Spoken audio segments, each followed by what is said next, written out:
Okay, மீண்டும் அனைவருக்கும் உற்சாகமான காலை வணக்கம் லீடர்ஸ். இப்போ நம்ம டேரக்டா ப்ரோக்ராம்ல போயிடலாம். இப்போ கொஸ்டின் கேட்கறவங்க மட்டும் மைக் ஆன் பண்ணிட்டு கேளுங்க, மற்றவங்க யாரும் மைக் ஆன் பண்ணி வைக்காதீங்க.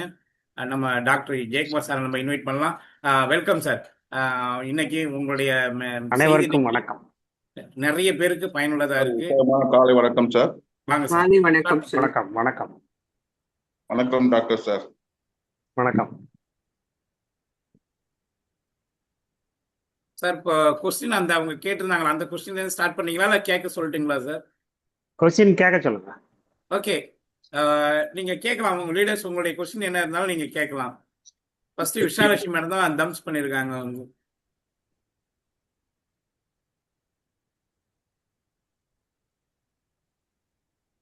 Hello sir. ஹலோ டாக்டர், வணக்கம் சார். நான் ஒரு பேஷண்ட்டுக்கு இது விஆர்4 கொடுத்தேன்.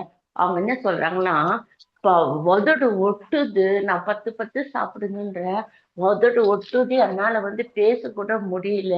அவங்க சுகர் பேஷண்ட்டு சார், 17 வருஷமா சுகர்னாங்க. ஆனா 10 சாப்பிடுங்கன்னா உதடு ரொம்ப ஒட்டிக்குது, என்னால பேச முடியல. அது எதனால காரணங்க சார்? நம்பிக்குது, ஒரே எரிச்சலா இருக்கு காலெல்லாம் அப்படின்னு சொல்றாங்க. ஓகே, சரி, மியூட் பண்ணிக்கங்க. அடுத்த கேள்வி கேட்டு. அடுத்த கொஸ்டின் கேக்குறீங்களா?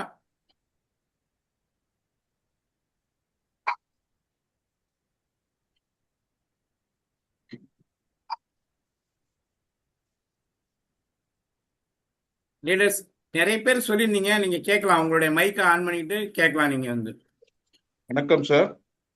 வணக்கம் சார். வணக்கம் வணக்கம் சார். என்னோட மனைவிக்கு நான் இந்த விஆர்4 கொடுத்துருந்தேன். அவங்க விஆர்4 சாப்பிடும்போது எனக்கு தலைவலி வருது அப்படின்னு சொல்றாங்க. அதை நிறுத்திட்டாக்கா தலைவலி இல்லைன்றாங்க. அது எதனாலன்னு தெரியணுங்க ஐயா, அதை கொஞ்சம் சொல்லுங்க ஐயா. சரி, நல்லது.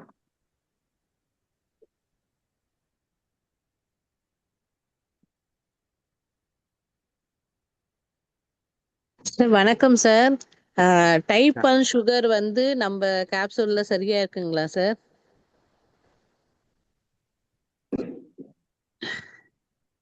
ஓகேம்மா.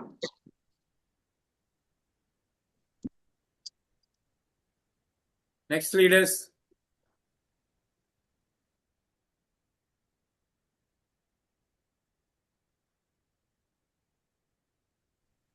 Good morning sir. இப்போ குழந்தை இல்லாதவங்களுக்குலாம் இந்த கேப்சூல் நம்ம கொடுக்கும் போது அது எந்த அளவுக்கு சீக்கிரமா அவங்களுக்குள்ள ரெஸ்பான்ஸ் பண்ணும்? இப்ப 10 வருஷம் 15 வருஷம் இல்லாம இருக்காங்க குழந்தை இல்லாம, அவங்களுக்கு இது எவ்வளவு சீக்கிரம் இது ரெஸ்பான்ஸ் ஆகும் சார்? எவ்வளவு கொடுக்கணும்? Thank you sir. Okay sir, start பண்ணிடலாமா? எஸ் சார், நீங்க ஸ்டார்ட் பண்ணிடலாம் சார்.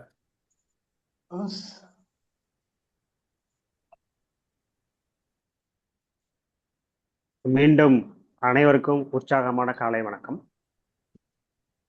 சார்.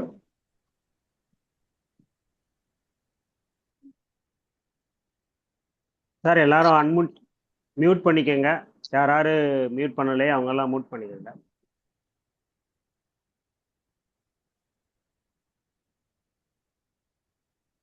சரி, நம்ம இப்ப கேள்வியானா விஆர்4 ஒட்டியே தான் இருக்கு.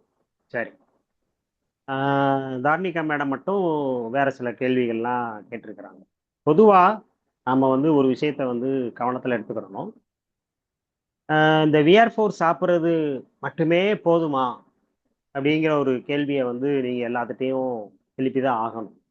ஏன்னா இன்றைக்கு நம்மகிட்ட இருக்கக்கூடிய நடைமுறை உணவு பழக்கம் இருக்கு இல்லையா, அது ஒரு எப்படி சொல்றது, நம்ம உடம்ப நல்லா வச்சுக்கிறதுக்கான உணவு பழக்கமா அது இல்லவே இல்லைங்கிறது தான் யதார்த்தம். அப்ப நம்ம என்ன செய்ய வேண்டியிருக்கு அப்படின்னா, கொஞ்சமாவது அவங்களுக்கு உணவு பழக்கங்களை கொஞ்சம் சொல்லித்தர வேண்டியிருக்கு. இப்ப எல்லாருமே என்னன்னா நல்லா இருக்கணும்னு நினைக்கிறோம், ஆனா நல்ல பழக்கங்களை உள்வாங்கிறதுங்கிறது குறைவாக தான் இருக்கு. எல்லாரும் சொல்ற ஒரே பதில் என்ன அப்படின்னு கேட்டீங்கன்னா, நான் நீண்ட காலமா பழகிட்டேன், அதுதான் எனக்கு ஒத்துக்கிறோம், இப்படி செஞ்சாதான் சரி அப்படின்னு ஒரு உணவு பழக்கம் இல்லை, எல்லா பழக்கங்கள்லையுமே ஒரு மைண்ட் செட்டோட தான் எல்லாருமே வந்து பயணிச்சிட்டு இருக்கிறாங்க. அதோட விளைவுகளை தான் அவங்க நோயா அனுபவிக்கிறாங்க. அப்ப நம்முடைய உணவு பழக்கம், உணவு தான் இந்த உடம்பை வந்து பராமரிக்கிறதும் உடம்பை செயல்படுத்துவதற்கான ஆற்றலை அளிப்பதுங்கிறது உணவு தான். இதுல எந்த மாற்று கருத்தும் இருக்க வாய்ப்பே கிடையாது. ஏன்னா எனர்ஜி அப்படின்னு சொல்லக்கூடிய ஆற்றல் என்பது இந்த உடம்புக்கு தேவை அப்படின்னா நாம முறையான உணவு எடுத்துக்கிட்டா தான் நமக்கு நல்லது. சரி, இப்போ சுகர் பேஷண்ட் பெரும்பாலும் என்னன்னா சுகர் பேஷண்ட்டுக்கு தான் அந்த கம்ப்ளைண்ட் எல்லாம் ஒட்டி ஒட்டி ஒட்டி வருது. ஏன் அப்படின்னு கேட்டீங்கன்னா, சுகர் அப்படிங்கிறது என்னன்னா செரிக்கப்படாத சர்க்கரை பொருள் அப்படின்னு அர்த்தம். இந்த செரிக்கப்படாத சர்க்கரை பொருள் என்ன செய்யும் அப்படின்னு கேட்டீங்கன்னா, அது இரத்தத்தின் மூலமாக உள்ள போய் ஊடுருவி உள்ள ஒரு கடுமையான வறட்சியை உண்டாக்கும். அந்த வறட்சியை வந்து போக்குறதுங்கிறது தான் உடம்பு தன்னை சரிப்படுத்திக்கிறதற்கான வழி. அப்ப நாம கொடுக்கக்கூடிய VR4 என்னென்ன மாதிரியான மாற்றங்கள் எல்லாம் உண்டாக்கும் அப்படிங்கிறதுல நாம கொஞ்சம் தெரிஞ்சுக்கிறோம். அதாவது இங்க 2 செய்திகளை வந்து உங்களுக்கு புரிய வைக்கும். இப்ப பொதுவா நோய் அப்படின்னா நிறைய தொந்தரவுகள் அடங்கிய ஒரு தொகுப்பு தான் நோய். நல்லா புரிஞ்சுக்கோங்க, தொந்தரவுகளுடைய தொகுப்பு தான் நோய். ஒருத்தருக்கு ஒரு நோய் இருக்கு அப்படின்னா அது தலையிலிருந்து உள்ளங்கால் வரைக்கும் நிறைய தொந்தரவுகளை பட்டியலிடலாம். அப்ப இந்த தொந்தரவுகள் எல்லாமே நோயினுடைய தாக்கம் அதிகரிக்கும் போதெல்லாம் அந்த தொந்தரவு கூடும். இப்போ ஒருத்தருக்கு உதாரணத்துக்கு உங்களுக்கு புரியறதுக்காக சொல்றேன், ஆஸ்துமா இருக்கு அப்படின்னா எல்லா சமயங்களிலும் அவங்களுக்கு அந்த மூச்சிறைப்பு, மூச்சு வாங்குறது இருக்குமானா அப்படி இருக்காது. குளிர் ஒத்துக்கிறாது அப்படின்னா குளிர் நேரத்துல அந்த மூச்சிறைப்பு இருக்கும். சில பேருக்கு சாப்பிட்ட உடனே இருக்கும், சில பேருக்கு இரவு நேரத்துல இருக்கும், சில பேருக்கு ஒரு குறிப்பிட்ட நேரத்துல மட்டும் வரும். அப்ப இதெல்லாம் இந்த மாதிரி தொந்தரவுகள் அதிகரிச்சு பிறகு அந்த நேரம் கடந்த உடனே குறைஞ்சிடும். அப்ப ஒருத்தருடைய நோய் தொந்தரவுகள் அவங்களுடைய நோயினுடைய தன்மையை, நோயோட ஆழத்தை அவங்களுக்கு வெளியே சொல்லுது. எல்லாருக்குமே ஒரே அளவுல, ஒரு ஆஸ்துமா இருக்கிறாங்கன்னா எல்லாருக்கும் ஒரே மாதிரியான அளவுல அந்த தாக்கம் இருக்கிறது இல்லை. ஒவ்வொருத்தருக்கும் ஒவ்வொரு விதமான அளவுகள்ல இருக்கும், ஒவ்வொருத்தருக்கும் ஒவ்வொரு நேரத்துல இருக்கும், ஒவ்வொருத்தருக்கும் ஒவ்வொரு சந்தர்ப்பத்துல இருக்கும். அப்ப நோயினுடைய தாக்கத்தை நாம எப்படி புரிஞ்சுக்கிறோம் அப்படின்னா தொந்தரவுகளின் மூலம் புரிஞ்சுக்கிறோம். அது தலைவலியா இருக்கலாம், கண் உறுத்தலா இருக்கலாம், தொண்டை வலியா இருக்கலாம், மூச்சு விடுறதுல சிரமமா இருக்கலாம், வயிறு ஏதோ செய்யுது அப்படிங்கலாம், உடம்பு முழுசும் வலியா உணரலாம், இப்படி தூக்கமின்மையா உணரலாம். இப்படி பல்வேறு தொந்தரவுகளாகத்தான் நோயின் வெளிப்பாடு. அப்ப நோய் என்பது என்ன அப்படின்னா உள்ளுறுப்புகளோட பலவீனம் தான் நோய். இந்த உள்ளுறுப்புகளோட பலவீனம் வெளியே தொந்தரவா காமிக்கும். இந்த தொந்தரவு அடிப்படையில தான் நாம பேர் வச்சிருக்கிறோம். சரியா? அப்ப நோய் இருக்கும்போது தொந்தரவுகள் இருக்கும். தொந்தரவே இல்லாம ஒருத்தர் நோயாளியா இருக்கிறார் அப்படின்னா அது ஒரு சிலருக்கு அந்த மாதிரி அடையாளங்கள் இருக்கு. யாருன்னு கேட்டீங்கன்னா புற்றுநோயாளிகள் சில பேருக்கு பார்த்தீங்கன்னா எந்த அடையாளமும் இருக்காது, நன்கு வளர்ந்து அதுக்கப்புறம் தொந்தரவுகளா வெளிப்படும். அப்ப அவங்க வந்து பொதுவாக என்ன சொல்லுவாங்க அப்படின்னு கேட்டீங்கன்னா, எனக்கு எந்த தொந்தரவும் வந்ததில்லை, எதுவுமே எனக்கு ஏற்பட்டதில்லை அப்படின்லாம் நம்ம கேள்விப்படலாம். திடீர்னு தான் இந்த பிரச்சனை வந்துச்சு, நான் ஒரு 20 வருஷமா எனக்கு எந்த பிரச்சனையும் வந்ததில்லை அப்படின்லாம் சொல்லுவாங்க. அப்போ அது புற்றுநோயாளிகளுக்கு மட்டும்தான், கேன்சர் நோயாளிகளுக்கு மட்டும்தான் அந்த மாதிரியான அடையாளமற்று இருக்கும். மற்றபடி எந்த நோயா இருந்தாலும் அது கண்டிப்பாக வெளியில ஏதேனும் ஒரு அடையாளங்கள், தொந்தரவுகள் கண்டிப்பா இருக்கும். சரி, இப்ப இந்த மாதிரி தொந்தரவுகள் இருக்கிற நபர்களுக்கு நல்லா புரிஞ்சுக்கோங்க, நாம உடம்பை சரி செய்வதற்காக கொடுக்கப்படுகிற இந்த சப்ளிமெண்டான VR4 என்ன செய்யும் அப்படின்னு கேட்டீங்கன்னா தான் இந்த உடம்பு அந்த வியர்ஃபோரை உள்வாங்கின பிறகு தன்னை சரி செய்து கொள்ள முயற்சி செய்யும். சரி செய்ய முயற்சிக்கிறது அப்படின்னா என்ன அப்படின்னா, உடம்புக்குள் தேங்கி இருக்கக்கூடிய கழிவுகளை வெளியேற்றுவது. வேலை அதுதான். நல்லா புரிஞ்சுக்கோங்க. உடம்பு தன்னை சரிப்படுத்திக்கிறது அப்படின்னா உடம்புக்குள் தேங்கி இருக்கக்கூடிய தேவையற்ற எல்லா பொருட்களையும் வெளியேற்றுவது. உங்களுக்கு புரியுறது மாதிரி சொல்றேனே. நாம இன்னைக்கு ஒரு சாப்பாடு சாப்பிட்டோம், ரொம்ப நல்லா இருந்துச்சு, பிடித்த உணவா இருந்துச்சு, கொஞ்சம் அளவு சேர்த்து சாப்பிட்டுட்டோம். சாப்பிட்டோன பிறகு என்னாச்சு அப்படின்னு கேட்டிங்கன்னா, கொஞ்ச நேரம் கழிச்சு அது அந்த உணவு செரிக்கல அப்படிங்கிறத தகவலை உடம்பு சொல்லுது. என்ன சொல்லுது? வயிறு கம்முன்னு இருக்கு, எனக்குலாம் ஒரு கட்டை போட்ட மாதிரி இருக்கு நெஞ்சுக்கிட்ட, இப்படிலாம் சொல்லுது. இது என்னது? செரிக்கப்படவில்லை என்பதற்கான அடையாளம். இப்ப இந்த உணவை உடம்பு என்ன செய்யலாம் பார்க்குது, செரிக்கிறதுக்கு ஏதாவது கடுமையான முயற்சி எடுக்கலாமான்னு பார்க்குது. ஆனால் செரிப்பதற்கு தேவையான ஆற்றல், எனர்ஜி இருந்துச்சுன்னா அங்க செரிமானம் நடக்கும். அல்லாத பட்சத்துல என்ன நடக்கும் அப்படின்னா, அது வாமிட்டிங்கா வெளியேறும். வாமிட்டா வெளியேறுவது என்பது நமக்கு ரொம்ப மகிழ்ச்சியானது, ரொம்ப தொந்தரவே இல்லாதது, ரொம்ப நல்லா இருக்கும் அப்படின்னு சொல்ல முடியுமா? கண்டிப்பா இல்லை. வாந்தி எடுக்கிறதுக்குள்ள படாத பாடுபட்டுருவோம். அது ஒரு தடவை வாந்தி எடுக்கலாம், அல்லது உடம்பு 2 தடவை வாந்தி எடுக்க வைக்கலாம், அல்லது இது மாதிரி சூழல்ல கீழே டயரியா போயிடலாம். இது எல்லாமே உடம்புக்கு சிரமம் தரக்கூடியதா என்றால், தொந்தரவு தரக்கூடியதா என்றால் கண்டிப்பாக இதெல்லாம் தொந்தரவா இருக்கும். வாந்தி, வயிற்றுப்போக்கு. ஆனா இது ரெண்டும் நடந்து முடிஞ்ச பிறகுதான், உடம்பு தன்னை சுத்தப்படுத்தி கொண்ட பிறகுதான் சுகமா உணரும். அப்ப நோயில் சிரமப்படும் போதும் தொந்தரவுகள் இருக்கும், நோய் சரியாகும் போதும் சிரமங்கள் இருக்குமானா கண்டிப்பா இருக்கும். இதை முதல்ல நீங்க ஒத்துக்கிறணும். பிறகுதான் யாருக்கு கொடுக்குறீங்களோ அவங்கள ஒத்துக்க வைக்கணும். எல்லாரும் என்ன நினைக்கிறோம் அப்படின்னா, உடம்பெல்லாம் வலிக்குது, ஒரு பேராசிட்டமாலோ ஒரு புரூஃபனோ முழுங்கின உடனே ஒரு 1/2 மணி நேரத்துல அப்படியே சுகமா இருக்கும், தூக்கம் வந்துடும், அப்படியே தூங்கிடுவோம். உடம்பு வலி போயிடுச்சு, போயிந்தி, இட்ஸ் கான் அப்படின்னு எல்லாம் செய்யுமா, ஒரே குஷி ஆயிடுவோம். அது மாதிரி இங்க நடக்குமானா கண்டிப்பாக நடக்கவே நடக்காது. இயற்கை வழியில் குணப்படுத்தும் முறைகளில் குணமாகும் போதும் என்ன செய்யும்? தொந்தரவுகள் வந்தே தீரும். அதை நீங்கள் ஒப்புக்கொண்டால் அவங்களுக்கு சொல்லிடலாம். எப்ப சொல்லணும்? துவக்கத்திலேயே சொல்லிடணும். சின்ன சின்ன தொந்தரவுகள்லாம் வரும், அப்படி வந்துச்சுன்னா இதெல்லாம் பண்ணிக்கங்க அப்படிங்கிற மாதிரி நம்ம சொல்லித்தரணும். என்ன பண்ணிக்கலாம் அப்படிங்கிறது தான் இங்க கேள்வி இல்லையா?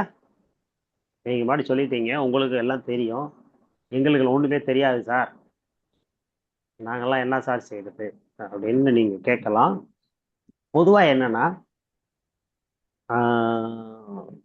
நம்மளுடைய குடல் இயக்கம் எப்படி இருக்குன்னு கேட்டீங்கன்னா, சுருங்கி சுருங்கி விரிந்து சுருங்கி விரிந்து தான் குடல் இயக்கம் முழுசும். இங்க தொண்டையில இருந்து தொண்டை சுருங்கி விழிஞ்சாதான் உணவை உள்ள வாங்கும், உணவு பாதை சுருங்கினாதான் வயிற்றுக்கு சோறு போய் சேரும், வயிறு சுருங்கினாதான் அங்க செரிமான வேலை பாதி நடக்கும், அங்கிருந்து சுருங்கி குடலுக்கு போய் குடல் சுருங்கி விரிஞ்சாதான் குடல் உறிஞ்சிகள் வேலை செய்யும், குடல் உறிஞ்சிகள்ல இருந்து கடந்து போய் பெருங்குடலுக்கு போய் அங்க சுருங்கி விரிஞ்சாதான் மலம் முறைப்படுத்தி வெளியேறும். இப்படி எல்லாமே நம்ம உடம்புக்குள் சுருங்கி விரிகிற வேலை நடக்கும். இருதயம் மட்டும்தான் சுருங்கி விரிகிறது இல்லை. அப்ப இந்த உணவு பாதையில ஏற்படுகிற மந்தத்தன்மை தான் மலச்சிக்கல். நம்ம மலச்சிக்கல் அப்படிங்கிறத எல்லாரும் என்ன நினைச்சுக்கிறாங்க அப்படின்னு கேட்டீங்கன்னா, மலம் வெளியேற சிரமம் பட்டால் மட்டும்தான் அது மலச்சிக்கல் நினைச்சுக்கிறோம். அது கிடையாது. தண்ணியா போகுது அப்படின்னா என்ன அர்த்தம்? மலக்குடல் சுருங்கி வருகிற தன்மை இல்ல, மந்தமாயிருச்சுன்னு அர்த்தம். அப்ப மலம் வெளியேறலைன்னாலும் அது மலச்சிக்கல் தான், மலம் சிரமப்பட்டு வெளியேறினாலும் அது மலச்சிக்கல் தான், மலம் வெளியேற்றுவதற்கு ரொம்ப நேரம் ஆனாலும் அது மலச்சிக்கல் தான். மலம் வெளியேறும் போது அது கோப்பையில நல்ல படிதல் ஏற்படும். ஒரு செகண்ட்.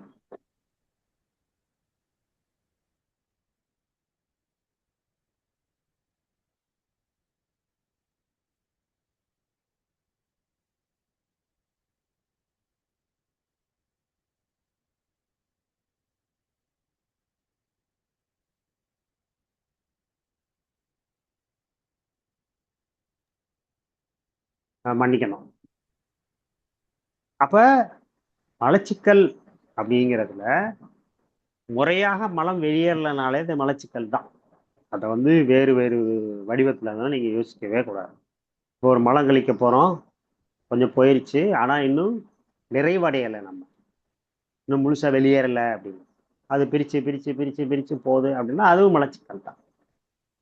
சில பேருக்கு பார்த்தீங்கன்னா காலையில் எழுந்த உடனே போகும், அல்லது சூடா டீயோ வெந்நீரோ குடிச்சா போகும், அப்புறம் சாப்பிட்ட பிறகு போகும், அப்புறம் அவசரமா பேண்ட் ஷர்ட்லாம் போட்டு ஆஃபீஸ்க்கு கிளம்புற அவசரத்தில் பரபரப்பாக கிளம்பிட்டு இருப்பாரு, டபக்குன்னு திரும்ப ஓடி போய் மலம். இதுவும் மலச்சிக்கல் தான். அப்போ மலம் வெளியேறதுல உள்ள சிக்கல் அப்படிங்கிறத ரெண்டு வகையில தான் அதை சரி செய்ய முடியும். ஒன்று, போதுமான தண்ணீர். அது தண்ணியாகவும் குடிக்கலாம், இல்லை சூடான இளஞ்சூடான வெந்நீராகவும் குடிக்கலாம்.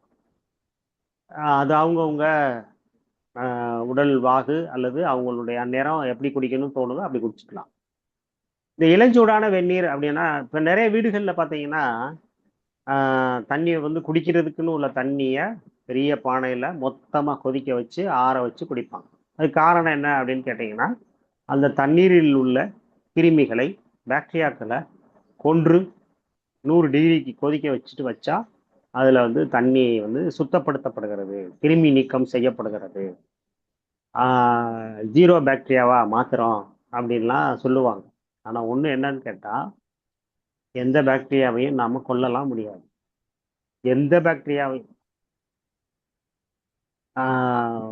காரணம் என்ன அப்படின்னா, நீங்கள் வந்து இந்த பாத்திரம் விளக்குற விளம்பரத்தை கவனிச்சிங்கன்னா தெரியும். அந்த பாத்திரம் விளக்குற சோப்பு அல்லது அந்த லிக்விட் இருக்கு இல்லையா, அதை வந்து விளம்பரம் காமிக்கும் போது என்ன காமிப்பாங்க அப்படின்னா, நல்ல கூர்ந்து அந்த விளம்பரத்தை கவனிங்க, இது வரைக்கும் கவனிக்கலைன்னா கூட கவனிங்க. அந்த சுத்தப்படுத்தப்பட்ட பாத்திரத்துல 1 அல்லது 2 பாக்டீரியா இருப்பது போல காண்பிப்பார்கள். நல்லா கவனிச்சு பாருங்க. அதே மாதிரி உடம்புக்கு போடுற சோப்பு விளம்பரம், சோப்பு போட்டீங்கன்னா உடம்பு மேல்புறமுள்ள இருக்கக்கூடிய பாக்டீரியாஸ் எல்லாமே அழிஞ்சு போயிடும் அப்படின்னு விளம்பரம் காமிக்கும். ஆனா என்ன சொல்றாங்க, ஆளுக்கு ஒரு சோப்பு வச்சுக்கோங்கன்னு சொல்றாங்க. ஏன்? உங்க உடம்புல போட்ட சோப்புல கிருமி ஓட்டிட்டு இருக்கும், அந்த கிருமி அடுத்த ஆளுக்கு போயிடும் அப்படின்னா அந்த சோப்பு எப்படி நம்ம உடம்புல இருக்கிற கிருமியை போக்கும்? அந்த சோப்பு மேல எப்படி கிருமி உட்காந்துருக்கும்? அந்த சோப்பை இன்னொருத்தர் போட்டா அவர் மேல படிஞ்சிரும் அப்படிங்கிறது என்ன நியாயம்? இப்ப புரிஞ்சிருக்கும்னு நினைக்கிறேன். எந்த கிருமியும் எப்போதும் எதை கொண்டும் அழிக்கின்றது. ஏன்? கிருமியோட வளர்ச்சி விகிதம் இருக்குல்ல, மனிதனுக்கு தான் வந்து ஒரு கருவுறுதல் நிகழ்வதற்கு ஏகப்பட்ட பிரச்சனை இருக்கு. ஆனா கிருமிகள் நொடிக்கு நொடி நொடிக்கு நொடி பெருகி போயிட்டே. பொதுவா என்ன சொல்றாங்க அப்படின்னா, ஒரு சதுர சென்டிமீட்டர்ல, 1 சதுர சென்டிமீட்டர் அப்படின்னா உத்தேசமா ஒரு பட்டாணிய அடக்கக்கூடிய ஒரு சதுர பெட்டி.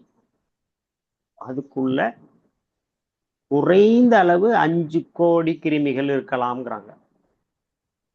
அப்ப கோடிக்கணக்கான கிருமிகள் இருக்கிற இடத்துல நீங்க வந்து அதை அழிக்க முடியாது. சரி, இப்ப திரும்ப தண்ணிக்கு வந்துருவோம். இப்ப தண்ணீரை கொதிக்க வைத்து குடிப்பதை விட உங்களுக்கு தேவைப்படுகிற இளம் சூட்டிலே சூடு பண்ணி குடிச்சுக்கலாம். இன்னைக்கு கேஸ் வேற பிரச்சனையா இருக்கு. கேஸ் பிரச்சனையா இருக்கும்போது கொதிக்க வச்சு ஆற வச்சு அதெல்லாம் வேண்டாம். உங்களுக்கு தண்ணி இப்போ எடுத்துருக்கிறீங்க அப்படின்னா அந்த தண்ணியில இளம் சூடா வெது வெதுப்பா வச்சு அப்படியே குடிச்சிருங்க. பச்சை தண்ணியும் குடிக்கலாம், ஆனா ஐஸ் வாட்டர் குடிக்கக்கூடாது. சில்லுன்னு குடிக்கிற பழக்கம் இருந்தால் அதை இப்போதே நிறுத்திடணும். அது நம்முடைய குடல் இயக்கத்துக்கு எதிராக வேலை செய்யும். ஏன்னா நம்ம சாப்பிடும் போதெல்லாம் உள்ளே இயக்கம் வேண்டும். குளிர்ச்சி அப்படின்னா இயக்க குறைவுன்னு அர்த்தம், வெப்பம் அப்படின்னா இயக்கம் கூடுதுன்னு அர்த்தம். பொதுவாகவே வந்து குழந்தை பேரு எங்க அதிகம் அப்படின்னு பார்த்தீங்கன்னா, குழந்தை பேரா இருக்கட்டும், தாவரங்களா இருக்கட்டும், மரங்களா இருக்கட்டும், எங்க அதிகம்? வெப்பமண்டல பகுதிகளில் தான் அதிகம். குளிர் பகுதிகளில் மிக குறைவு. சரி, நம்ம அதுக்குள்ள பேர வேண்டாம், அது வேற சப்ஜெக்டா போயிடும். அப்ப நம்ம என்ன புரிஞ்சுக்கிறோம் அப்படின்னு கேட்டீங்கன்னா, மலச்சிக்கல் அப்படிங்கிறதுக்கு ஒன்று தண்ணீர், இரண்டாவது நார்ச்சத்துள்ள உணவுகள். நார்ச்சத்துள்ள உணவு அப்படிங்கிறது என்ன அப்படின்னு கேட்டீங்கன்னா, வெளிப்படையா தெரிஞ்சது நல்ல மென்று சாப்பிடக்கூடிய உணவு எல்லாமே நார்ச்சத்து உள்ளது தான். அப்ப அதுல காய்கறிகளுக்கு வந்து முக்கிய பங்கு இருக்கிறது. எல்லாருமே வந்து ஒருத்தருக்கு இயல்புலேயே மலச்சிக்கல் இருக்கு அப்படின்னா அவங்கள குறைந்தது 2 வேளையாவது காய் வச்சு சாப்பிட சொல்லுங்க. சமைக்கிறது சிரமம்தான், ஆனா வேற வழி இல்லை.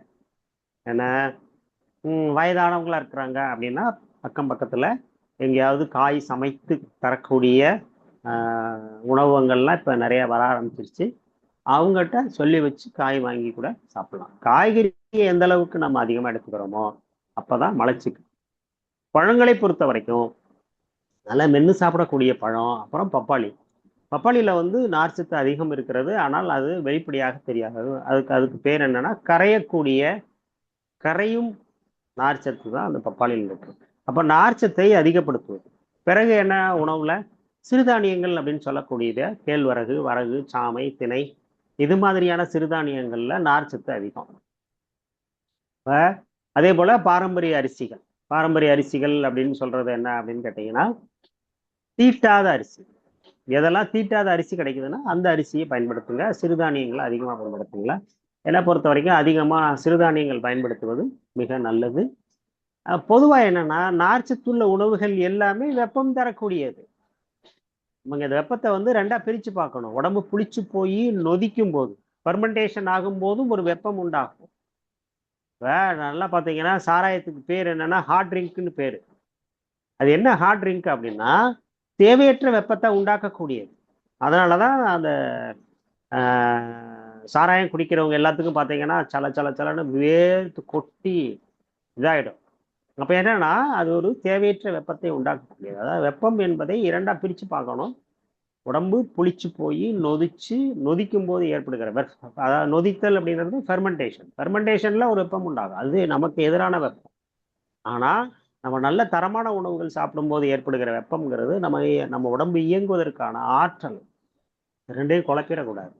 அப்ப இன்னொரு விஷயம் என்னன்னு கேட்டீங்கன்னா, நமக்கு கேள்விக்கு பதில் வருவோம். பிளாக் ஜிஞ்சர் எடுத்துக்கிற போது, VR4 நம்ம எடுத்துக்கிற போது என்ன நடக்குது அப்படின்னு கேட்டீங்கன்னா, கண்டிப்பா நம்ம உடம்புல இருக்கக்கூடிய தேவையற்ற கழிவுகள் எல்லாம் வெளியேற ஆரம்பிக்கும். அப்ப இயல்புல அது வெப்பம் சார்ந்த தொந்தரவுகளை உண்டாக்கும். வாய் வெந்து போயிடும், சிறுநீர் பாதையில புண்ணாயிரும், மலம் வெளியேறும் பாதையில புண்ணாகும். என்ன சார் பயமுறுத்துறீங்க? உண்மை. முறையாக கழிவுகள் வெளியேறது அப்படிங்கிறது தினம் கொஞ்சம் கொஞ்சமா வெளியேறினா அது இந்த தொந்தரவெல்லாம் வராது. ஆனா நாம அப்ப என்ன பண்றோம் அப்படின்னா அதிரடியாக வெளியேற்றுகிற வேலையை செய்யறோம். எப்படி? VR4 கொடுத்து செல்லுக்குள்ள போய் ஊடுருவி அங்க போய் சுரண்டி வெளியே எடுத்துட்டு வருது. அப்ப ரொம்ப பழைய கழிவுகள், அது old old old old stock. அப்ப அந்த வெறும் ரொம்ப பழைய கழிவுகளை வெளியேற்றும் போது அது வெளியேறும் பாதையில் அதீத வெப்பம் உண்டாகி அங்கு வறட்சி ஏற்படலாம், புண்ணு ஏற்படலாம், இதெல்லாம் நடக்கும். சரி, எளிமையான வழி என்ன அப்படின்னு கேட்டீங்கன்னா, பால் கலந்த டீயோ காஃபியோ குடிக்கிறதை தவிர்த்து விடுவது முதல். இரண்டாவது, பிளாக் டீ நிறைய குடிக்க சொல்றோம். அல்லது பிளாக் டீயை ஒரு கஷாயம் மாதிரி போட்டு ஒரு டம்ளருக்கு 1 ஸ்பூன் தேயிலை போட்டு கொதிக்க வச்சு ஆற வச்சு அதை அப்பப்போ வாய் கொப்பளிக்க சொல்லுங்க. இல்லை ரொம்ப தொந்தரவா இருக்கு அப்படின்னா தினம் காலையில முதல் வேளை அந்த ஒரு டம்ளரை சிரமப்பட்டு குடிக்க சொல்லுங்க. நல்லா துவப்பா இருக்கும். அந்த ரொம்ப அந்த ஒரு விசாலாட்சி மேடம் கேட்டாங்கல்ல ஒட்டுது அப்படின்னு, அவங்கள காலையில வெறும் வயிற்றுல ஒரு டம்ளர் 200 மில்லி தண்ணிக்கு 1 ஸ்பூன் தேயிலை போட்டு நல்ல தளதளன்னு கொதிக்கவும் அமர்த்திட்டு வெது வெதுப்பா அதை குடிக்க சொல்லுங்க. முடிஞ்ச அளவு குடிக்க சொல்லுங்க. மொத்தமா ஒரு டம்ளர் குடிக்க முடியல அப்படின்னா அதை ஒரு 2 மணி நேரத்துக்கு அதையே 3 4 பிரிச்சு குடிக்க சொல்லுங்க. லேசா வாய் வறட்சி இருக்கு அல்லது வாய் புண்ணு வர்ற மாதிரி இருக்கு அப்படின்னா அதே கஷாயத்தை வாயில போட்டு கொப்பளிச்சு துப்ப சொல்லுங்க. குடிக்கிறது இயல்பா குடிக்கிற டீ அப்படிங்கிறது பிளாக் டீ குடிக்கங்க. பிளாக் டீ தயாரிக்கிறது அப்படின்னா 1 லிட்டர் தண்ணிக்கு 1 ஸ்பூன் இனிப்பு தேவைக்கு முடிந்தவரை இனிப்பா சேர்க்கிறது வெல்லம், கருப்பட்டி அல்லது தேன், இதில் ஏதாவது ஒன்று அவங்களுக்கு பிடிச்ச சுவையில் கலந்து குடிச்சுக்கிற சொல்லுங்க. இது நிறைய பேர்த்துக்கு நல்ல மாற்றத்தை ஏற்படுத்தும். நான் கொடுக்குற எல்லாருமே பெரும்பாலும் 99% வாய்ஸ் கேட்கல சார்.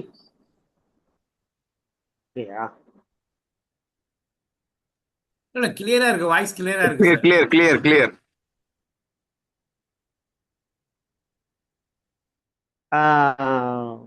அவங்கள பிளாக் டீயை கொஞ்சம் பழக்கப்படுத்துங்க. இந்த தொந்தரவுகள் எல்லாமே படிப்படியாக குறையும். ஒரே நாளில் குறைஞ்சிடாது, நல்லாவே குறையும். அதே மாதிரி அவர் ஆனந்தன் சார் கேட்டார், தலைவலி வருது அப்படின்னு சொன்னார். அதான் நான் சொன்ன மாதிரி அவங்களுக்கு வந்து சைனஸ் தொந்தரவு இருக்கு, கடுமையான மலச்சிக்கல் இருக்கு. இந்த 2 தொந்தரவையும் உடம்பு வெளிப்படுத்துது. அதனால மலச்சிக்கலுக்கு வேண்டிய தண்ணீர் நிறைய குடிக்க சொல்லுங்க. ஒரு நாள் மட்டும் அவங்க உணவாகவே காலையிலேருந்து இரவு வரைக்கும் வெறும் பிளாக் டீயவே நிறைய பசிக்கும் போதெல்லாம் குடிக்க சொல்லுங்க. அப்படி குடிச்சிட்டு ரொம்ப பசிக்குது அப்படின்னா மதியம் காய் மட்டும் சாப்பிட சொல்லுங்க. அடுத்த நாள்லேருந்து VR4 போட்டால் தலைவலி 99.99% வராது. அப்படி வந்துச்சுன்னா இதே இதை 2வது நாள் கடைப்பிடிக்க சொல்லுங்க. அவங்களுக்கு வந்து கடுமையான மலச்சிக்கல் இருந்தால் தான் இந்த தொந்தரவு வரும். அதனால் தலைவலி வருது அப்படின்னா உடம்பு வந்து இயங்குதுன்னு அர்த்தம், நல்லா இயங்குது. அது சொல்லுது, எப்பா நான் இந்த ஏரியாவில் கொஞ்சம் சிரமம் இருக்கு அப்படின்னு சொல்லுது. அது நல்ல விஷயம். நாம் VR4 சாப்பிடும்போது தொந்தரவு வருது அப்படின்னா அங்கெல்லாம் ஆக்சிடென்ட் இருக்குன்னு அர்த்தம். 99% குடல் இயக்கங்களை நாம் நல்லா வச்சுக்கிட்டாதான் தொந்தரவுகள் வராது. பொதுவாக நோய் அப்படிங்கிறதே நீங்கள் என்ன பார்க்கணும் அப்படின்னா 2 வகை தான். ஒன்று அம்மா அப்பாட்டேருந்து வந்தது, 2வது நாம உண்டாக்கணும். நாம் எப்படி உண்டாக்கணும்? வாய் வழியாக உள்ள அனுப்பிச்சு தான் உண்டாக்கணும். இப்போ நோயை உண்டாக்குறதுங்கிறதுக்கு அம்மா அப்பாட்டேருந்து வந்த பேஸ், இந்த உடல் வாகுன்னு சொல்கிறோம் இல்லையா, அம்மா அப்பாட்டேருந்து வந்த பேஸு, 2வது நாம் வாய் வழியாக உள்ள அனுப்புனது, 2 கலந்து தான் நம்மளை நோயாளியாக மாற்றும். இந்த பேஸை வந்து அடித்து நொறுக்கணும் அப்படின்னா வாய் வெளியே அனுப்புறதை வச்சு தான் சரி பண்ணிக்கலாம். அப்புறம் தேவைக்கு உணவு சாப்பிட்றது. நான் முதலே உங்களுக்கு பேசும்போது சொல்லியிருக்கிறேன், நான் 2 வேளை உணவுக்காரன். காலை 8, அதிகபட்சம் 8:30 மணி, அப்புறம் மதியம் 2 to 4, இந்த 2 வேளை உணவுக்காரன். இந்த 2 வேளையும் உறுதியாக சாப்பிடுவேன்னு சொல்ல முடியாது. முதல் நாள் இரவு தூக்கம் இல்லை, பயணத்தில் வந்து உடம்பு நல்லா இல்லை அப்படின்னா வெறும் தேநீர் மட்டும் குடிச்சிட்டு டீ, பிளாக் டீ மட்டும் குடிச்சிட்டு காலை உணவை தவிர்த்துருவேன், மதியம் சாப்பிட்டுக்கேன். அப்படி நம்ம உடம்பு கேட்பதற்கு கொடுக்கணும். கரார 2 வேளையுமே கொடுத்தே தீருவேன், நீ வந்து கேட்குறையோ கேட்கலையோ திணிச்சிருவேன் அப்படின்னு என்ன செய்யக்கூடாது, திணிக்கக்கூடாது. சரியா? அதனால நம்ம உடம்பு வயிறு கேட்டு வாங்க. நல்ல பசி உணர்வு இருந்தால் தான் அது கேட்டு வாங்க. நம்ம என்ன நினைக்கிறோம், சாப்பாடு இந்த குழந்தைகளுக்கெல்லாம் ஊட்டுவாங்க, கவனிச்சிருப்பீங்களா? கேட்குதோ கேட்கலையோ, என் கடமை வயிற்றை நிரப்புவது அப்படின்னு நினைச்சுவாங்க, ஊட்டிக்கிட்டே இருப்பாங்க. போட்டு ஏதாவது ஒரு வகையில் ஒரு திணிப்பாங்க, வாயில தண்ணியை ஊற்றுவாங்க, அப்புறம் இல்லாட்டி குழந்தைக்கு பிடித்தமான ஒரு வீடியோ காட்சியை ஓட விடுவாங்க. எப்படியாவது அது வயிற்றை நிரப்பிடணும். அதுதான் வயிற்றை நிரப்புவது ஒரு தாயோட வேலை கிடையாது.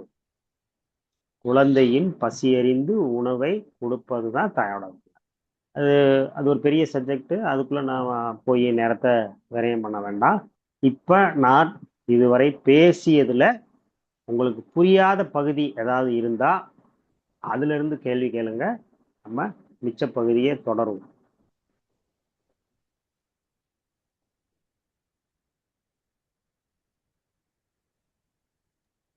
சார் ஒரு நாள் சாப்பிட்டா போதுங்களா? டீ, பிளாக் டீ ஃபுல்லா உதடு ஒட்டுதுன்னு சொன்னேன்லங்க டாக்டர்.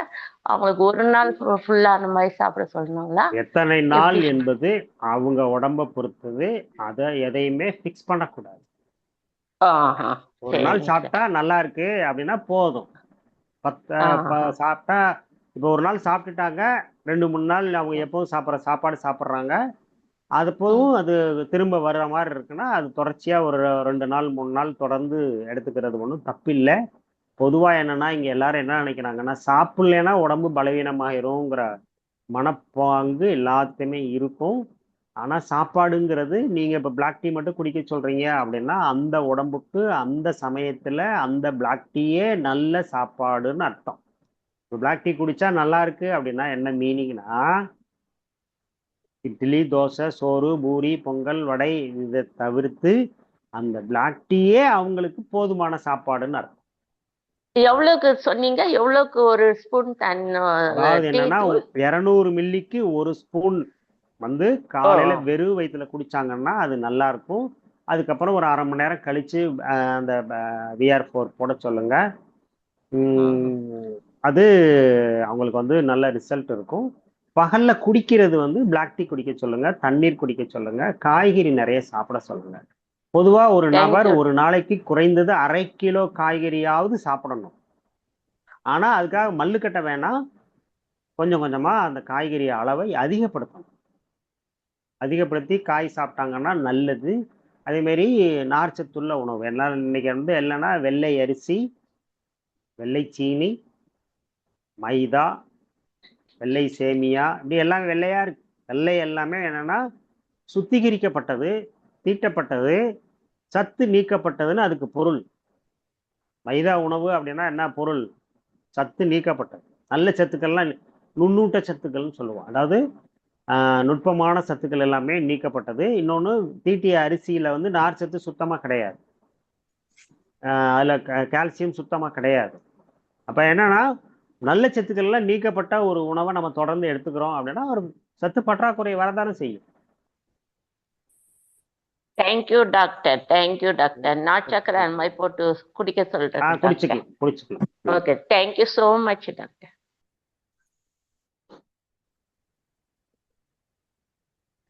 வேற ஒரு கேள்வி பாக்கி இருக்கு, அதை நான் யாராவது கேள்வி கேட்டீங்கன்னா அதோட சேர்த்து சொல்றேன்.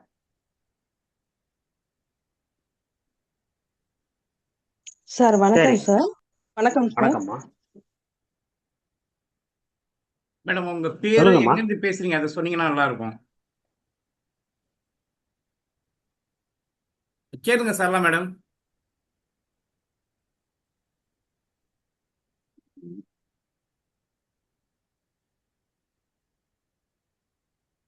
கேள்வி கேட்டாங்க அப்படியே.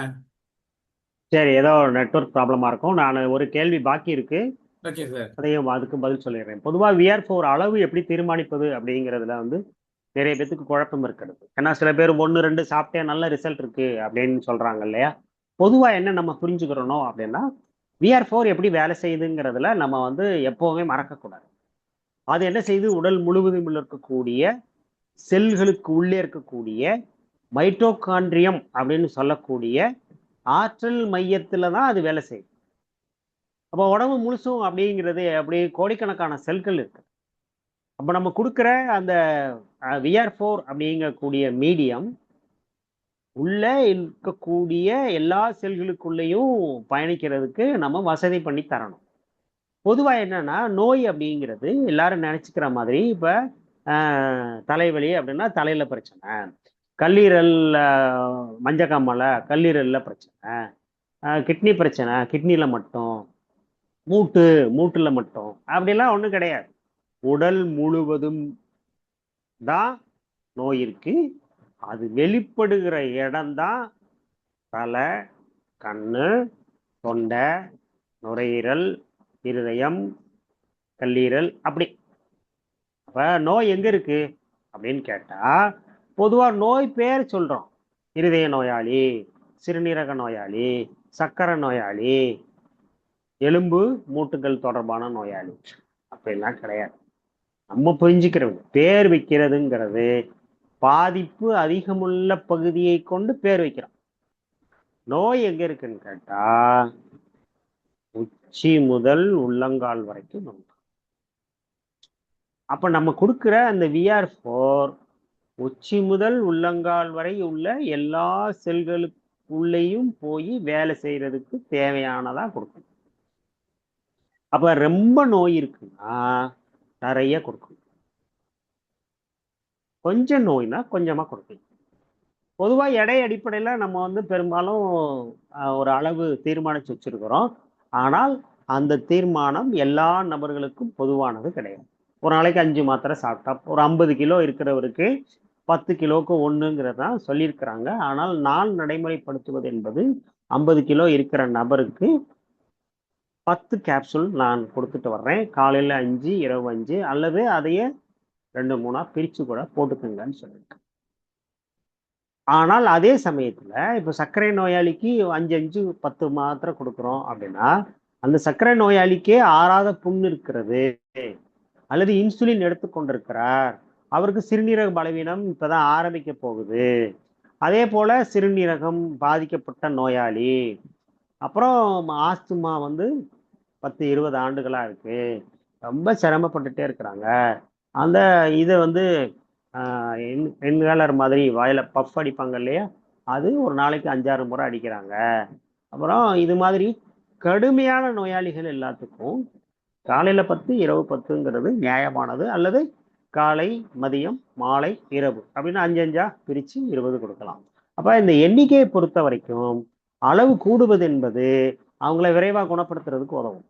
நல்ல மாற்றம் ஏற்பட்ட பிறகு, தொந்தரவுகள் குறைஞ்ச பிறகு, அப்போ கொஞ்சம் பரவாயில்ல, முன்னைக்கு என்னெல்லாம் ரொம்ப சிரமப்படுவேன், இப்போ கொஞ்சம் பரவாயில்ல அப்படிங்கும்போது வேண்டாம் 2-2ஆவோ 3-3ஆவோ குறைச்சிக்கிறது நல்லது. அது நபருக்கு நபர் கண்டிப்பாக வேறுபடும். அப்படி கேட்டாங்கன்னா சொல்லிடலாம், எப்பா 1 குறைச்சி பாருங்க, இல்லை 2 குறைச்சி பாருங்க, ஆனால் தொந்தரவு இருந்தால் திரும்ப கூட்டிக்கங்கப்பா அப்படின்னு சொல்லிடணும். இதில் கரார் தன்மையோ இப்படிதான் அப்படிலாம் ஒன்றும் இல்லை. நீங்கள் சொன்னீங்க, ஆனால் நம்ம கராராக சொன்னோம் அப்படின்னா என்ன நடக்கும் அப்படின்னா, நீங்கள் தாங்க 3 போட சொன்னீங்க, போட்டு ஒன்றும் கேட்கலங்கன்றவங்க. அதில் 3ங்கிறது உத்தேசம்தான், 5ங்கிறதும் உத்தேசம்தான். 5 போடுங்க, ஒரு 3 நாளில் எப்படி இருக்குன்னு பாருங்க, சரியா வரலையா 5க்கு பதிலாக 7 போடுங்க.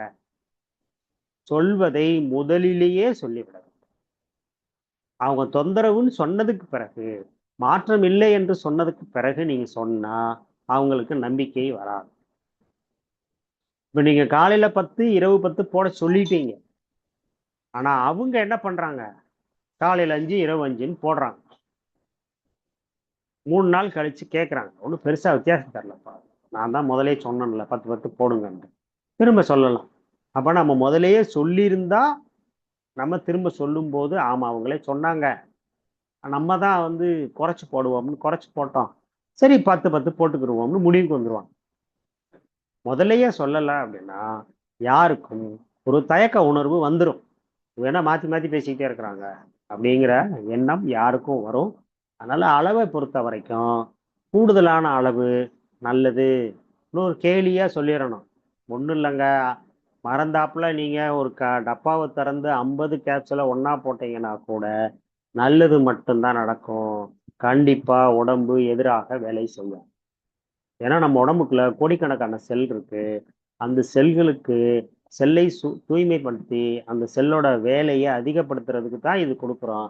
அதனால நீங்க 50ஐயும் ஒண்ணா போட்டீங்கன்னா கூட தப்பு இல்லை. ஏன்னா நிறைய வீடுகள்ல வந்து பிள்ளைகள்லாம் கோவிச்சுக்கிட்டு அம்மா அப்பா வச்சிருக்கிற மாத்திரையை மொத்தமா அள்ளி போடும்ல, அது மாதிரி இது மொத்தமா போட்டாங்கன்னா அவங்க ரொம்ப நல்லாயிருவாங்க அப்படின்னு கேலியா முதல்லயே சொல்லிடணும். நம்ம எல்லாரும் என்ன நினைப்போம்னா, முதல்லயே சொன்னோம்னா நிறைய செலவிழுத்து விட்டுருவோம், அதனால பார்த்து சொன்னா நல்லது அப்படிலாம் சொல்லக்கூடாது. நம்ம வந்து நாம் தயங்குகிறோம்னா எதுக்க உள்ளாலும் தயங்கிடுவான். நாம் வந்து யோசிச்சுக்கிட்டே இருக்கிறோம்னா அவங்க அதை விட பல மடங்கு யோசிப்பாங்க. நம்ம 10ன்னு சொல்றதுக்கு 2 தடவை யோசிக்கிறோம்னா அவங்க 10 மாத்திரை முழுங்கணுமான்னு 100 தடவை யோசிப்பாங்க. பாடி 10 மாத்திரையா அப்படின்ற மாதிரி வந்துடும். அதனால கண்டிப்பா நீங்க முதல்லயே இந்த விஷயங்கள்ல கொஞ்சம் கொஞ்சமா சொல்லிடணும். தொந்தரவு வருமா? வரும், அது நல்லது. உடம்பு தன்னை சரிப்படுத்தி கொள்ளும் போது கண்டிப்பாக தொந்தரவுகள் வரும். அதை எப்படி சமாளிக்கிறது? பொதுவாக தண்ணீர் நிறைய குடிக்க சொல்லுங்க, பிளாக் டீ சாப்பிட சொல்லுங்க, கொஞ்சம் காய்கறி அதிகம் சாப்பிட சொல்லுங்க. வயதானவர்களாக இருந்தால் நல்லா மசிச்சா கூட காயை சாப்பிட சொல்லுங்க. காய் ஏதாவது ஒரு வடிவத்தில் சேர்த்துக்கணும். இப்போ ஒன்றும் இல்லை, குழம்புல காயெல்லாம் இருக்குது அப்படின்னா மொத்தமாக வடித்து எடுத்து மிக்சியில் ஒரு அடி அடித்து அதை குழம்புல கலக்கி அவங்களுக்கு ஊற்றி கொடுத்துடலாம். ரொம்ப சின்ன குழந்தையா இருக்குது, காய் மண்ணு சாப்பிட மாட்டேங்குது அப்படின்னாலுமே காயை பூரா அரித்து மிக்சியில் போட்டு அரைச்சி குழம்புல கலந்து ஊற்றிடலாம். குழந்தைகளுக்கு வந்து இப்போ ஒரு தோசை வார்த்து கொடுக்குறீங்க, சட்னி செய்கிறீங்க அப்படின்னா காய்கறியை காய், இஞ்சி, பூண்டு, வத்தல் அல்லது பச்சை மிளகா தேவைக்கு வச்சு வதக்கி அதை சட்னியை அரைச்சி கொடுத்தீங்கன்னா காயோட அளவு கூடும். அப்போ சட்னி துவையல் அப்படின்னாலே ஒன்று காய் அல்லது மல்லித்தழை, கருவேப்பிலை. எப்படி இது கருவேப்பிலை மல்லிலாம் நல்ல நார்ச்சத்து உள்ள பொருட்கள். அப்போ என்னன்னா துவையல் சட்னி அப்படின்னா வெறும் தேங்காய் கிடையாது, தேங்காயும் நல்ல நார்ச்சத்து உள்ள காய் தான், ஆனால் அது போதுமானதில்லை. இப்போ காய் சட்னி தான் எப்போவும் செய்வோம் அப்படின்னு முடிவு பண்ணிடணும்.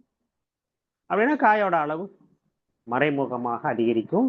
அதே மாதிரி தோசையில் வந்து துருவல், அதில் பிடிச்ச மாதிரி கேரட் துருவல், பீட்ரூட் துருவல்லாம் கலந்து தோசை சுட்டிங்கனாலும் காயோட அளவு கூடும். அப்போ குழந்தைகள் மறைமுகமாக இது கொடுத்துட்டே வந்தீங்கன்னா ஒரு கட்டத்தில் என்ன ஆயிரும்னா எல்லா காயும் சாப்பிட்ற தன்மை அந்த குழந்தைகளுக்கு ஏற்படும். போதும்னு நினைக்கிறேன். ஏன்னா சப்ஜெக்ட் ரொம்ப ஆழமான சப்ஜெக்டு. அப்புறம் நமக்கு வந்து நிறைய சப்ஜெக்டை உள்வாங்கினாலும் கஷ்டம் இல்லையா? இன்னைக்கு இது போதும். ஆனால் நான் சொன்னது எல்லாத்துலேயும் மனசில் அசை போடுங்க. இதில் நினைவில் இருக்கிறது எல்லாத்தையும் குறிப்பாக எழுதுங்க. எழுதிட்டு அப்பப்போ பார்த்தீங்கன்னா மற்றவங்களுக்கு சொல்கிறதுக்கு எளிதாக இருக்கும். இன்றைய நிகழ்வு வந்து நான் நிறைவாக பயன்படுத்தியிருக்கிறேன்னு நான் நம்புகிறேன். எனக்கு உங்களோட என்னுடைய நினைவு குறிப்புகள் எல்லாத்தையும் உங்களை பகிர்ந்துக்கிறதன் மூலம் நான் வந்து என்ன பண்ணியிருக்கிறேன், என்னுடைய சப்ஜெக்டை ரிவைஸ் பண்ணியிருக்கிறேன். அதனால் இப்போ பேசுகிறதன் மூலம் என்னுடைய மூளை வந்து திரும்ப அலர்ட் ஆகிறதுக்கு ஒரு பெரிய வாய்ப்பை வந்து இந்த மிராக்கிள் மார்னிங் குழுவிலேருந்து எனக்கு கிடச்சிருக்கு.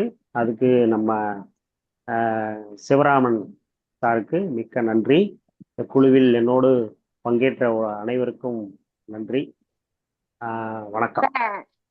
நீங்க ரொம்ப அடிக்கடிக்கு வாங்க சார், அடிக்கடிக்கு வாங்க. நீங்க மதுரை உங்க அட்ரஸ் கொஞ்சம் போட்டீங்கன்னா நல்லா இருக்கும் சார். விருதுநகர்ல ஒருத்தவங்க இருக்காங்க, நான் சொன்னேன் அவங்களுக்கு வந்து 2 கண்ணும் வந்து கேட்டராக்கா ஆப்ரேஷன் பண்ணணும், 4 அடி இருந்தா கூட சரியா தெரியல. நான் சொன்னேன் இந்த மாதிரி ஒரு டாக்டர் இருக்காங்க அப்படின்னு நான் சொன்னேன். ஆனா நீங்க அலோபதியா அதனாலலாம் எனக்கு தெரியாது, நான் பாருங்க அப்படின்னு சொல்லியிருக்கேன். உங்க அட்ரஸ் எல்லாருக்குமே கொடுத்தீங்கன்னா நல்லா இருக்கும் சார். ரொம்ப ரொம்ப நல்லா இருக்கு, அடிக்கடிக்கு வாங்க. Thank you sir. இப்போ 2 பேர் உங்கள்ட்ட கொஸ்டின் கேட்குறது ஆண்ட்ரைஸ் பண்ணியிருக்காங்க, கிஷோர் அப்புறம் பாஷா. சொல்லுங்க சார், கேட்க சொல்லுங்க. கேளுங்க கிஷோர் பாஷா, யாரெல்லாம் ஒருத்தர் ஃபர்ஸ்ட் கேளுங்க. சார் வணக்கம் சார், நான் பாஷா பேசுகிறேன் சார், ஆந்திராலேருந்து. சார் இப்போ சுகர் பேஷண்ட்ஸ் இருக்காங்க, அவங்க வந்து ஒரு 4 months வந்து தொடர்ந்து எடுத்திருக்காங்க. ஆனா சரி. அவங்க சுகர் லெவல் வந்து கம்மியாகல. பிரேக்ஃபாஸ்ட்டுக்கு முன்னாடி வந்து 250 இருக்கு. பிரேக்ஃபாஸ்ட்டுக்கு அப்புறம் 370 வந்திருக்கு. ஆனா அந்த பாடி வந்து ஆக்டிவா இருக்கு. வேற இருக்கிற ப்ராப்ளம்ஸ் எல்லாம் கூட சால்வ் ஆயிருக்கு. அலர்ஜி இது மாதிரி சில ப்ராப்ளம்ஸ் இருந்து எல்லாமே கிளியர் ஆயிடுச்சு. ஆனா இந்த சுகர் சரி லெவல் வந்து கம்மி ஆகல அப்படின்னு சொல்லி அவங்களுக்கு கொஞ்சம் வருத்தப்படுறாங்க. அதுக்கு சரி கொஞ்சம் சஜஷன். நல்லது நல்லது. அடுத்த கேள்வி. கிஷோர் நீங்க கேட்கலாம். Sir good morning sir. Good morning. Kishore பேசுறேன். அது மலை சிக்கல் சொன்னீங்க இல்லையா, அதெல்லாம் ரெடி ஆயிடுச்சு. திருப்பியும் வர்ற மாதிரி இருக்கும், போன மாதிரி இருக்கும் அப்படின்னு இருக்கும். அது எதனால சொன்னீங்க? அது எல்லாமே குடல் இயக்கம் மந்தமா இருக்கிறது தான். ஆனா நீங்க என்ன ஓகே. பண்ணணும் அப்படின்னா, ஒரு 2-3 நாளைக்கு காய்கறி நிறைய எடுங்க, அல்லது காய் மட்டுமே எடுங்க.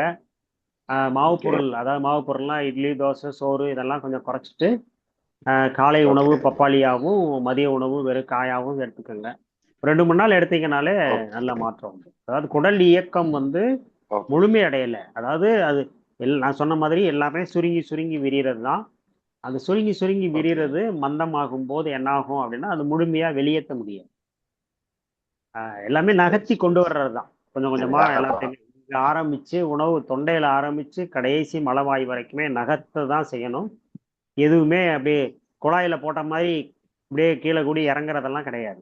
இப்போ அந்த சுருங்கி விரிகிற தன்மைங்கிறது ஓகே. ஓகே. தசைகளோட இயக்கம். இன்னொரு கோணத்துல சரி. பாத்தீங்கன்னா அது அது அது பலவீனமா இருக்கிறது தான் சொல்லுது, வேற ஒண்ணும் இல்லை. அதனால நிறைய தண்ணி குடிங்க, ஓகே. காய்கறி நிறைய எடுத்துக்கோங்க. அப்புறம் இவர் பப்பாளி. பப்பாளியை வந்து உணவா எடுத்துக்கணும். அதாவது என்னன்னா எதையும், அதாவது இன்னொரு விஷயம் என்னன்னு கேட்டீங்கன்னா, எதையுமே ஸ்நாக்ஸ் பட்டியலில் வைக்காதீங்க, எல்லாத்தையுமே சாப்பாடா ஓகே. மாத்திக்கங்க. ஓ. அப்பதான் அந்த மாதிரி இருக்கும். இப்போ பொதுவா என்னன்னா இடையில பசிக்குதுன்னு ஒரு 11 மணிக்கு டீ சாப்பிடுவீங்க இல்லையா? டீ ஆமா, சாப்பிடும்போது பக்கத்துல யாராவது வடையை நீட்டுனா என்ன செய்வீங்க? சாப்பிட்றோம். வாங்கி சாப்பிட்டுருவோம். அது வந்து தவறான பழக்கம். அது சரி, தவறான சரி. பழக்கம். இப்ப நம்ம ஃபங்க்ஷன்லயே மீட்டிங்லயே இடையில இடையில ஏதாவது கொடுக்குறாங்க. நான் இது வரைக்கும் சாப்பிட்டதே கிடையாது. அவரு சிவராமன் சாருக்கு நல்லா தெரியும், நான் அதை எடுத்துக்கிற மாட்டேன். பிளாக் டீ மட்டும் இருந்தா எடுத்துக்கிடுவேன், இல்லைன்னா அதுவும் எடுத்துக்கிறேன், தண்ணி மட்டும் குடிச்சுக்கிடுவேன். இடைத்தீனிகள் எல்லாமே என்னன்னா செரிமான கோளாறு உண்டாக்கும், அது அப்படியே மலச்சிக்கலா மாறிடும். மலச்சிக்கல் தொடர்றதுக்கு காரணம் அதுதான், வேற ஒண்ணும் இல்லை. சரி, அப்புறம் இவர் பாஜா சார் கேட்டது தொந்தரவுகள் எல்லாமே குறைஞ்சிட்டு வருது, ஆனா சுகர் மட்டும் கூட காமிக்குது. அது வந்து ஒரு ஆமா சுகர் சார். கம்ப்ளைண்ட்ல உள்ள ஒரு சிக்கல் என்ன அப்படின்னு கேட்டீங்கன்னா, பொதுவா சுகர் டெஸ்ட் எங்க பாக்குறோம் அப்படின்னு கேட்டீங்கன்னா, மேலோட்டமா இருக்கக்கூடிய ரத்த குழாய். நம்ம உடம்புல வந்து ரெண்டு விதமான ரத்த குழாய் இருக்கு. நல்ல ரத்த குழாய், கெட்ட ரத்த குழாய். அதுபோல கெட்ட ரத்தம்னா அழுக்கு, நம்ம உடம்புல இருந்து வெளியேறுகிற கழிவுகளுக்கான கழிவு ரத்த குழாய் வந்து எங்க இருக்குன்னா மேலோட்டமா தான் இருக்கும். நீங்க VR4 கொடுத்த உடனே என்ன ஆகும் அப்படின்னா, அந்த சர்க்கரை பொருள் எங்கெல்லாம் தேங்கி இருக்கும், சர்க்கரை பொருள் எங்கன்னா உடம்பு ரத்தத்தின் மூலமாக உடம்புல எங்கெங்கெல்லாம் கொண்டு போய் தேக்கி வச்சிருக்கோம், அது எல்லாமே இப்ப கரைந்து வெளியேறும். உடம்பு சரியாகும் போது அதுவும் கரைந்து வெளியேறும் போது எங்க வரும்? அதுவும் கெட்ட ரத்தத்துக்கு தான் வரும். அப்ப நம்ம பிளட் செக்அப் டெஸ்ட் எங்க பார்க்குறோம்? கெட்ட ரத்தத்துல தான் பார்க்குறோம். ஆழத்துல இருக்கக்கூடிய நல்ல ரத்த குழாயில எடுத்துலாம் பார்க்க முடியாது, அது சாத்தியம் இல்லை. அப்ப என்ன ஆகும் அப்படின்னா, கழிவுகள் அதிகமா வெளியேறதுனால, இன்னும் சொல்ல போனோம்னா நீங்க வந்து 300 சொச்சம் சொல்றீங்களா, 300 சம்திங் சொல்றீங்க இல்லையா? அப்படிலாம் இல்லை, 500 600 கூட சில பேருக்கு காண்பிக்கும். ஆனால் அவங்களுக்கு இருக்கிற தொந்தரவுகள் எல்லாமே நல்லா குறைஞ்சிக்கிட்டே வரும். ரத்தத்துல இருக்கக்கூடிய சர்க்கரை அளவு மட்டும் கூடுதலா காண்பிக்கும். அதனால அதை வந்து நீங்க ஒன்றும் பயப்பட வேண்டாம். கொஞ்சம் ஒரு 2-3 நாளைக்கு வந்து மாவு பொருளை குறைச்சிட்டு கொஞ்சம் காய்கறி அதிகம் சாப்பிடுங்க, பப்பாளி மாதிரியான உணவு சாப்பிடுங்க. கண்டிப்பா அது குறையும். ஆனா அதுக்காக பயப்பட வேண்டாம். கண்டிப்பா அது வந்து தேவையற்ற சர்க்கரையை உடம்பு வெளியேற்றுகிறது அப்படிங்கிறத நீங்க புரிஞ்சுக்கோங்க. அதை ஓரளவுக்கு பொறுமையா அவங்களுக்கு எடுத்து சொல்லுங்க. இது வந்து கண்டிப்பா வரதான் நிறைய சர்க்கரை நோயாளிகளுக்கு ஏற்படுகிற பிரச்சனை தான் சர்க்கரை அளவு கூட காண்பிக்கிறது. ஏன்னா 10 ஆண்டுகள் 15 ஆண்டுகள் 20 ஆண்டுகள் சர்க்கரை நோயோட தான் இருக்கிறாங்க. அப்ப என்ன ஆகும்னா, நம்ம மாத்திரையை அவங்க மாத்திரை போட்டு அல்லது இன்சுலின் போட்டு சர்க்கரையா குளுக்கோஸா மாத்துறாங்க இல்லையா, அந்த மாத்தின குளுக்கோஸ் எல்லாமே உடம்பு பயன்படுத்தாது. ஏன்னா அது வந்து தரம் இல்லாதது. அதனால அது எல்லாமே உடம்பு தேக்கி தான் வச்சிருக்கும். அதனாலதான் அவங்க சர்க்கரை நோயாளிகள் துவக்கத்துல போய் ஆங்கில மருந்துகள் எடுத்துக்கிற போது ரொம்ப நல்லா ஃபீல் பண்ணுவாங்க. அது எவ்வளவு நாளைக்கு இருக்கும்? 1 வாரம் இருக்கும், 10 நாள் இருக்கும். அதுக்கப்புறம் எப்பவும் போல மாத்திரை போட்டா செக் பண்ணா சுகர் நார்மல்ல இருக்கும். ஆனா அவங்க மோசமாயிட்டே போகும். இது அவங்களுக்கே தெரியும், நல்லா தெரியும். ஆனா முதல் 1 வாரம் வந்து பாத்தீங்கன்னா அந்த மருந்து எழுதி கொடுத்த டாக்டரை வந்து அப்படியே கடவுளா பார்ப்பாங்க. அப்பா அப்படியே மாதிரி உடம்பே துவண்டு போயிரும், எங்கேயாவது மயங்கி விழுந்துருவோம் இருந்துச்சு. இந்த மாத்திரை போட்ட உடனே நல்லா இருக்கு அப்படிம்பாங்க. ஆனால் கொஞ்ச நாள் போக போக போக போக போக வேறு வேறு பலவீனங்கள் எல்லாமே உடம்புக்கு வரும். இன்னைக்கு சிறுநீரக நோயாளிகளில் 70% பேர் சக்கரை நோயாளி தான். அதனால இதை வந்து அப்படி எடுத்துக்கோங்க. ஆனா கொஞ்சம் சொல்லிதான் ஆகணும், வேற வழி இல்லை. கொஞ்சம் தொந்தரவு குறைஞ்சிட்டே வருதுன்னா வேலை நடக்குது, கழிவு வெளியேறதனோட அடையாளம். கொஞ்சம் 2-3 நாளைக்கு சாப்பாடை கொஞ்சம் மாத்தி பாருங்க, மாறும். அடிக்கடி செக் பண்ண வேண்டாம். சுகர் பேஷண்ட் மட்டும் அடிக்கடி செக் பண்ணக்கூடாது. கிட்னி பேஷண்ட்டை மட்டும் அடிக்கடி செக் பண்ணிடுங்க, வாரம் வாரம் செக் பண்ணிடுங்க. சார் இவரு மாதம் ஒரு முறை செக் பண்ணுங்க. இன்னொன்னு வந்து இந்த 3 மாத சராசரி இருக்கும், HbA1c அப்படின்னு ஒன்று இருக்கு இல்லையா, அந்த டெஸ்ட் எடுங்க. சுகர் டெஸ்ட் வந்து நார்மலா எடுக்கக்கூடியது எடுக்க வேண்டாம். சாப்பாட்டுக்கு முன்னாடி, சாப்பிட்டு 1 மணி நேரம் கழிச்சு அது எடுக்க வேண்டாம். அது எப்பவுமே எடுக்க சொல்லாதீங்க. ஏன் அப்படின்னு கேட்டீங்கன்னா, காலையில வெண்பொங்கல் சாப்பிட்டுட்டு 1 மணி நேரம் கழிச்சு டெஸ்ட் எடுத்தீங்கன்னா சுகர் கூட காமிக்கும். காலையில கேப்பையில களியோ தோசையோ ரொட்டியோ சாப்பிட்டுட்டு 1 மணி நேரம் கழிச்சு எடுத்தீங்கன்னா கம்மியா காமிக்கும். சாப்பிட்ட உணவை பொறுத்து கூடும். இட்லி சாப்பிட்டா ஒரு கூட காமிக்கும். வெண்பொங்கல், நல்ல பச்சரிசி வெண்பொங்கல் சாப்பிட்டுட்டு செக் பண்ணீங்கன்னா இன்னும் கூடுதலாக தான் காமிக்கும். அது மாதிரி கோதுமை, கேப்பை, சிறுதானியங்கள் இப்படி சாப்பிட்டுட்டு 1 மணி நேரம் கழிச்சு செக் பண்ணி பார்க்க சொல்லுங்க, கொஞ்சம் கம்மியா இருக்கும். அதனால அன்னன்னைக்கு சாப்பிட்டதை வச்சு மாத்திக்கிட்டே இருக்கும். டெய்லி எடுத்தீங்கன்னா டெய்லி வேற வேற தான் காமிக்கும். அதனால HbA1c அந்த டெஸ்ட் 3 மாத சராசரி, அது மாதம் ஒரு முறை மட்டும் எடுக்க சொல்லுங்க. கொஞ்சம் இதை புரிய வைங்க. ஓகேவா? சரி. அவரு சார் இப்போ இந்த VR4 ஸ்டார்ட் பண்ணோடனே நம்ம இங்கிலீஷ் மருந்து அந்த இன்சுலின் எல்லாம் நிப்பாட்டாரு. ஏன்னா இங்கிலீஷ் நிப்பாட்டினது தப்பு இல்லை. அது எடுக்கும்போது காலையில அந்த இங்கிலீஷ் மருந்து போட்டதுக்கு அப்புறம் ஆபீஸ்க்கு 11 மணிக்கு அவருக்கு வந்து தலை சுத்து மாதிரி ஜாஸ்தி ஆயிடும். அதனால எல்லாமே நிப்பாட்டு VR4 மட்டும் தான் எடுத்துட்டாரு. இல்ல அதுவே எடுக்க சொல்லுங்க. எத்தனை போடுறாரு VR4? சார் டெய்லி அவர் 60 கிலோ இருக்காரு. டெய்லி 6 கேப்சூல்ஸ் எடுக்கிறாரு. வேணா ஒரு வாரத்துக்கு மட்டும் வேணா அதை டபுள் ஆக்க சொல்லுங்க. சரி, ஒரு வாரத்துக்கு டபுள் ஆக்க சொல்லுங்க. அந்த சமயத்துல கொஞ்சம் காய்கறி அளவு கூட்ட சொல்லுங்க. இது கொஞ்சம் வெளியேறதான் செய்யும், நல்லது. ஒன்றும் பதட்டப்பட வேண்டாம், பயப்பட வேண்டாம். VR4 பாசிட்டிவா மட்டும்தான் வேலை செய்யும், அதுக்கு வேற எந்த வேலையும் செய்ய தெரியாதுன்னு சொல்லுவோம். சார் சேம் இதே மாதிரி ஒரு கஸ்டமர் வந்து சுகர் பேஷண்ட் தான், சுகருக்காக தான் எடுத்தாரு. அவருக்கு வந்து சுகர் எல்லாம் கண்ட்ரோல் ஆயிடுச்சு, 140 வந்துடுச்சு. ஆனா அவர் வந்து வெயிட் வந்து 60 கேஜஸ்ல இருந்து 54 கேஜஸ், 6 கேஜஸ் வந்து கம்மி ஆயிட்டாரு. செகண்ட் கிட் யூஸ் பண்றாரு இப்போ. அதுக்கு ரொம்ப ப்ராப்ளம் இல்ல. அது கொஞ்சம் ஒரு சிலருக்கு வந்து எடை குறையுது என்பது அவர் உடம்புல இருக்கிற குப்பை தான் வெளியேறுது. குப்பை வெளியேறினா எடை குறையதான் செய்யும். கொஞ்சம் நல்லானதுக்கு பிறகு சாப்பாட்டு முறைகள்ல கொஞ்சம் புரோட்டீன் சேர்த்துக்கிட்டோம்னா திரும்ப எடையை கூட்டிக்கலாம். அதனால அதை பத்தி ஒன்றும் அலட்டிக்கிறாதீங்க. புரோட்டீன் எதுலெல்லாம் அதிகம் இருக்கோ அதெல்லாம், அவங்க இப்போ வெஜிடேரியன் இருந்தாங்க அப்படின்னா கொஞ்சம் கேப்பை அதிகமாக சாப்பிட சொல்லுங்க, சோயா சாப்பிட சொல்லுங்க. அது சோயாலாம் வந்து எப்படின்னா டிஃபனா, ஒரு நேர உணவா அப்படி சாப்பிட சொன்னீங்கன்னா அது வெயிட் வந்து கொஞ்சம் கூடும். பசி நல்லா இருக்கு, செரிமானம் நல்லா இருக்குங்கிற சமயத்துல இப்படி மாத்திக்கோங்க. அது வரைக்கும் கொஞ்சம் பொறுமையா இருங்கன்னு சொல்லுவேன். நான்வெஜ் சாப்பிட்றவங்களா இருந்தா சிக்கன், மட்டன், முட்டை இதெல்லாம் சாப்பிட சொல்லலாம். கொஞ்சம் அதாவது என்னன்னா அரிசி உணவை குறைச்சிட்டு இதை கொஞ்சம் கூடுதலாக எடுத்துக்கோங்க காய்கறியோடு. பொதுவாக வந்து நான்வெஜ்ஜே எப்படி சாப்பிடணும்னு முன்னாடி சொல்லியிருக்கிறேன். நான்வெஜ்ஜோட காயும் நான்வெஜ்ஜும் சாப்பிட்டா நல்ல உணவு. சோறும் நான்வெஜ் சாப்பிட்றது நல்ல உணவு இல்லை. அந்த மாதிரி கொஞ்சம் சொல்லிக் கொடுங்க. முடிஞ்ச அளவுக்கு அவங்கள கடைப்பிடிக்க சொல்லுங்க.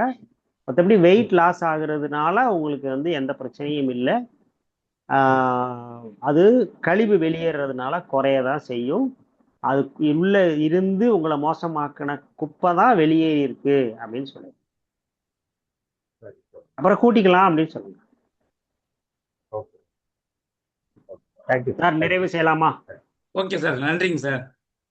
நல்லது சார். மிக்க நன்றி. அனைவருக்கும் மீண்டும் ஒரு முறை நன்றி சொல்லி நான் விடைபெறுகிறேன். நன்றி, வணக்கம். லீடர்ஸ், இன்னைக்கு நம்மளுடைய நிறைய கொஸ்டின் கேட்டிருந்தாங்க. எல்லா கொஸ்டினுக்கும் நம்மளுடைய டாக்டர் ஜெயக்குமார் சார் வந்து ரொம்ப தெளிவா நிறைய பேருக்கு இன்னைக்கு ஒரு புரிதல் கிடைச்சிருக்கும் அப்படின்னு நினைக்கிறேன். இதுக்கு முன்னாடி உணவு பழக்கங்களை பத்தி பேசிக்கிட்டு இருந்தாங்க.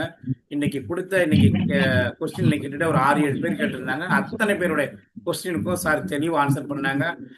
மீண்டும் ஒரு முறை நான் டாக்டர் ஜெயக்குமார் சாருக்கு நான் நன்றி சொல்றேன். கலந்துக்கிட்டவங்க அத்தனை பேருக்குமே ரொம்ப ரொம்ப நன்றி. இந்த கேள்வி கேட்டவங்க அத்தனை பேரும் கொஞ்சம் வீடியோ ஆன் பண்ணீங்கன்னா பெட்டரா இருக்கும். நான் ஒரு போட்டோ எடுத்துக்கணும், முடியுமா?